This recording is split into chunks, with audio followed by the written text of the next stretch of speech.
So, you're paying for blazing fast internet, you just bought a brand new smart TV, and you are all set for a perfect movie night. And then, there it is, that dreaded spinning loading circle. Buffering. It's one of the most annoying tech frustrations out there, and in this explainer, we are going to pull back the curtain on the real reason it's happening, and more importantly, how you can finally fix it for good. It's a totally baffling question, right? You feel like you've checked all the boxes, you upgraded your internet plan, you got the fancy new TV. So why does it feel like you're still stuck in the slow lane? Well, the answer is probably not what your internet service provider or ISP wants you to think it is. Let's start with the problem itself, that pure, unadulterated frustration of buffering. And hey, if you're dealing with this, I want you to know you are absolutely not alone. This is a massive issue that millions of people just like you are dealing with every single day. Do any of these sound familiar? The constant buffering, the picture quality suddenly nosediving from crystal clear HD to a blurry mess, or that one app that just loves to freeze or crash for no reason? And of course, the classic solution your ISP always offers. Hey, just pay us more for a faster plan. We've all been there, and it's so frustrating when their fix doesn't actually fix a thing.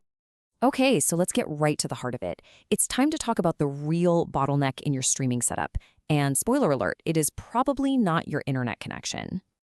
So here's the myth we've all been sold. Your internet is just too slow. But the reality? For most of us with decent modern internet plans, the truth is that your TV's internal computer, its processor, just can't handle the fire hose of data being thrown at it. And honestly, this analogy just nails it. Your fast internet? That's the water, and you've got plenty of it. But your TV's processor? That's the narrow, clogged up funnel. You can pour more and more water in other words, buy a faster internet plan, but it's not going to make it flow any faster. The bottleneck is the device itself. So this is what we're talking about when we say the device bottleneck. Your smart TV isn't just a pretty screen, it's a computer. It has a processor, it has memory, just like your phone or your laptop. And just like those devices, if that hardware is underpowered or a few years old, it's going to struggle big time to keep up with the demands of modern, high-quality streaming. Let's connect this back to what you're actually seeing on your screen. When that buffering wheel pops up, that's your TV's processor desperately trying to play catch-up.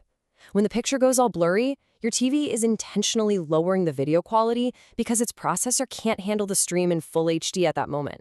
And when an app crashes, well, that's often just a poorly optimized app running on weak, outdated hardware.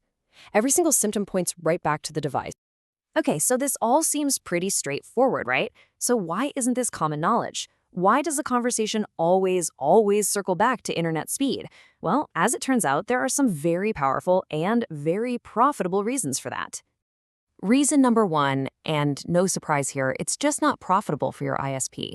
They can't upsell you to a more expensive internet plan if you know the problem is actually your TV. Number two, it's about shifting responsibility. It is so much easier for a company to blame some vague network issue than to admit their service isn't the magic fix. And finally, the whole system is a mess. The TV manufacturer, the app developer, and your internet provider can all just point fingers at each other, leaving you, the customer, totally stuck in the middle. And that's really what it all boils down to. When you're confused about the real source of the problem, you're much more likely to spend money on solutions that don't actually work. For some of these companies, your confusion isn't a bug, it's a feature. But wait, this profitable confusion, it isn't just about getting you to buy a faster internet plan you don't need. Oh no. It's also a fantastic distraction from a much larger, much more lucrative business that's happening behind the scenes, the monetization of your personal data. So here's how ISPs can turn your data into cold, hard cash. Based on findings from the FTC, it's not just about selling your raw data. A huge chunk is about selling advertisers access to you. Then they're sharing insights with third-party partners, and of course, using your own online behavior to try and sell you even more of their own services. And the scope of what's being collected is, well, it's staggering. We're talking about your entire web browsing history, which apps you use, how long you use them, your location, and even inferred interests about who you are. They are building a deeply detailed profile of you, and it's all being monetized behind the curtain. Okay, I know, that was the bad news. The good news? You can absolutely take back control both of your streaming quality and your data privacy. Let's walk through the playbook. Here are 5 concrete steps you can take, like right now. Using your own modem and router can really cut down on ISP tracking. You can also dig into your account settings and turn off any data sharing permissions. You can even use DNS privacy tools to shield your browsing history. But the single most impactful step for performance is number 3.